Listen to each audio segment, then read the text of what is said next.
I heard Terry Haynes very carefully there about the idea, folks, that this is not a big deal.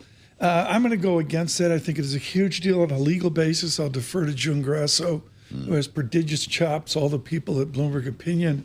But what I look at, frankly, more, Joe, is your area, which is the politics of it. And I think there's been a huge ahistorical struggle here with we've done this before.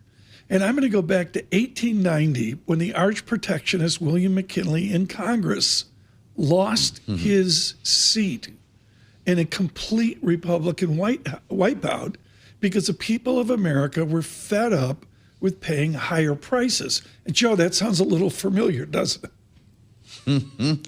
Yes, and then someone's going to come on this show and say that the Supreme Court just saved the midterms for Donald Trump, and we'll see if that's true.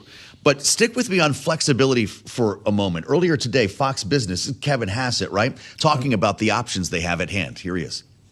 Should the Supreme Court make the wrong move, is we're going to adjust and use other authorities that we have, because we've now seen the proof is in the pudding that these tariffs work. They do exactly what President Trump says. I think the IEEPA is the cleanest, but if the Supreme Court doesn't like that one, then Jameson Greer has a backup plan that's just as good.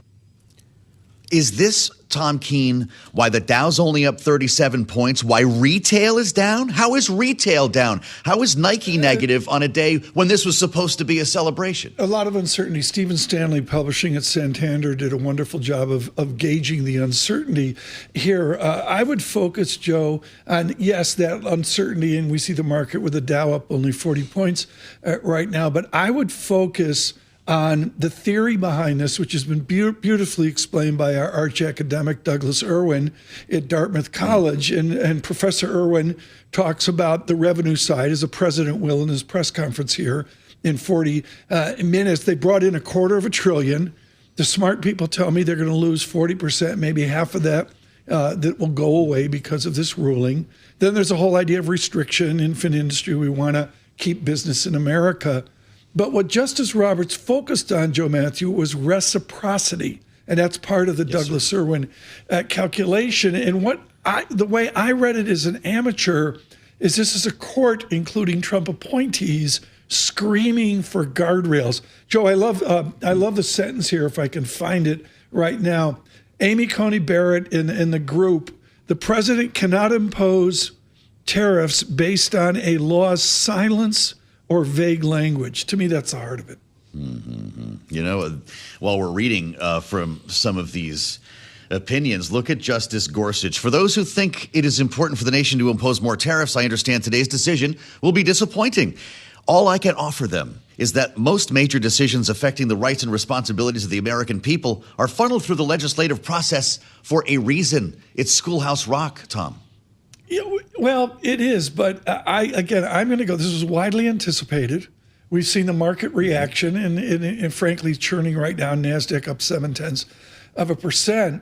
But the heart of the matter is because the president act in an assertive manner, as President Trump has, the appeals courts, as you know better than me, Joe, have said no. One ruling was 7-4, and for the first time, the Supreme Court weighs in.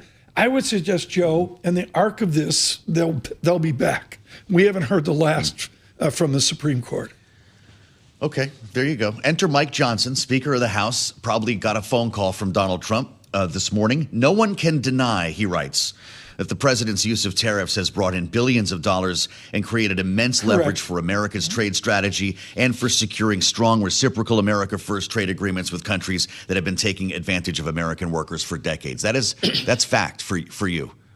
Well, yeah, we've brought in $250 billion so far, and guess what? It's additive every month. Let me get it up here. McKee has this memorized. I don't, Joe. I'm sorry. I just can't. Did we bring in a quarter, or did consumers have to hand that over? Oh, no, consumer. I think there's wide agreement against Kevin Hassett, that Dr. Hassett of Pennsylvania, that we in some way are paying for this. Before Liberation Day, you were in the Rose Garden, Joe, when that happened. Our tariff was 1 or 2%, 2%, maybe 3%. The peak, the worst case, was 28%. Then we've backed it off, including you had a tizzy about bananas, Joe. So the president for Joe Matthew backed off bananas. We went down to 14.5% like 20 days ago. Now, after this ruling, I've seen two numbers. I've seen 6%, and I believe Martha Gimbel at the Budget Lab at Yale has 9%. So we've almost round-tripped from, keep the math simple, folks, 2% to 28% to 9%. What's the next path, Joe, down from 9%? Think about that. Okay, so you got a 10-year that moves 0.2? That's why? I think it's just a tepid reaction on a Friday off of what was anticipated. And again, the response of the president, and critically is my amateur take on this ruling, folks, is the response of Republicans in the House, Republicans in the Senate, and Joe, I'll let you gauge Democrats in the House, or dare I say Democrats in the House and Senate, the first Wednesday of November. Mm-hmm. And that would be a part. Joe, I got to go. I did some extensive research here. Folks, I have a team of interns that make it go every single day. And I need to bring this up because this is what matters. What do you got? You look at Yoshida on the Boston Red Sox, and then the guy's underpaid. And the answer is he's one of the few people using the Mizuno Haga pitching glove. The pitchers love it. This is a Mizuno baseball glove. And that thing is popping a 25% tariff until where today. Do they make it? And so, I mean, you take it as something like, gloves made in the Philippines, gloves made in Vietnam, these gorgeous gloves, the Haga gloves made by Mizuno in Japan. Those tariffs, I guess, are going to come down and greatly affect the Red Sox ability to stay in first place after April 30th.